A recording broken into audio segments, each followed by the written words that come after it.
Beauty.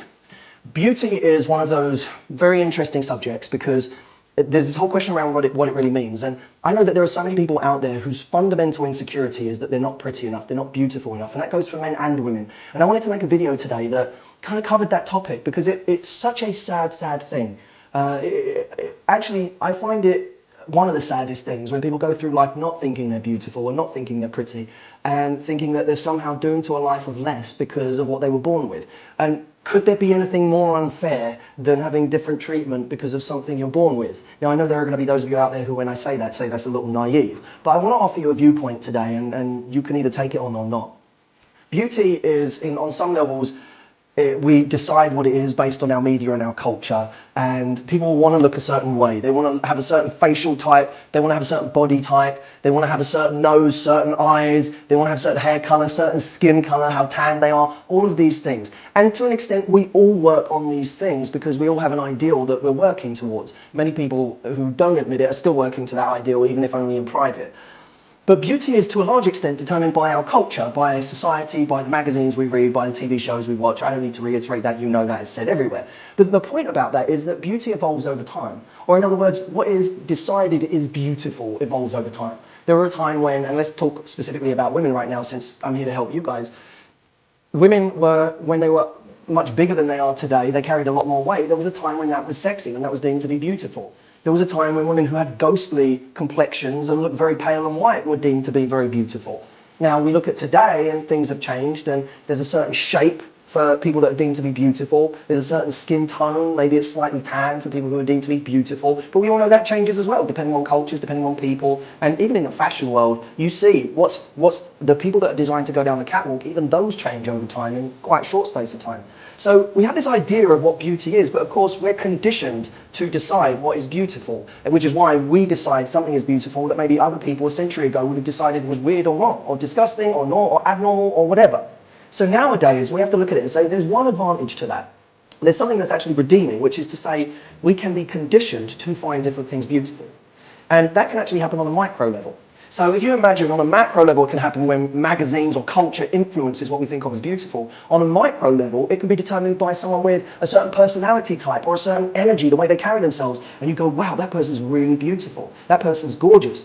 But you all know that it's not always about whether someone has the exact physique, the exact facial type. Actually, very often it's about feel that you get from them on the whole. We all know people who look like they're out of a magazine and yet they carry no energy. They don't have the right attitude, the right outlook. They're not got a sense of humor. They're not funny. They're not intelligent. And as a result, actually, they start to become less beautiful to us. And we all know people who don't look like they would ever be in a magazine and actually become massively attractive. And I know people like that who they have this charisma and this charm and this magnetism that draws people to them, and they're not the model type. Here's the thing, and you may want to write this down. There is a big difference between objective beauty and perceived beauty. Now, objective beauty is what society finds beautiful at any one time in our lives or over time. Now, objective beauty is largely, when scientists look at it, they say it's to do with symmetry.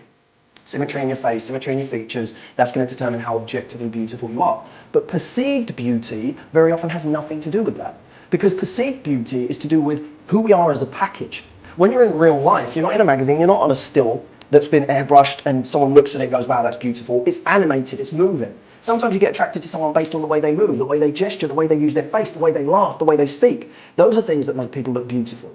Now, objective beauty matters for the catwalk, it matters for the magazines, it matters even for certain parts of TV and media. And by the way, even there it's subjective. You look at model agencies and think people that they pick and what they do, and even that can vary. But objective beauty matters much more on that level. In real life, when it comes to our love lives, perceived beauty is what counts, not objective beauty.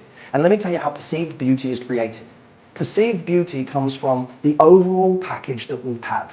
Not just our face, not just our body, our personality, the way we talk, the way we walk, our energy, our whole demeanor, our outlook on life.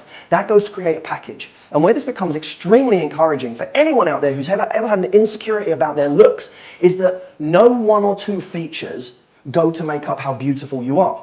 As a package, with your personality, your features, and the way you move combined, that creates a unique package that cannot be replicated by anyone else. That's what makes you unique. And that's what ultimately the guy becomes attracted to. He's not after a feature, he's after a package. We all got dealt a hand at birth. And that hand, to a large extent, determines how we look today. Obviously, we can take care of our bodies better than other people. People have surgery to change things. But let's, for a moment, take the simplistic route that we are dealt the hand we're dealt when it comes to our looks, aside from the things we improve. We now have only one option. It's not to, I don't think the option is to sit there and get insecure about shit you can't change, right? That, to me, is the dumbest thing anyone can possibly do and a complete waste of life. The only smart thing to do is to say, this is the hand I was dealt.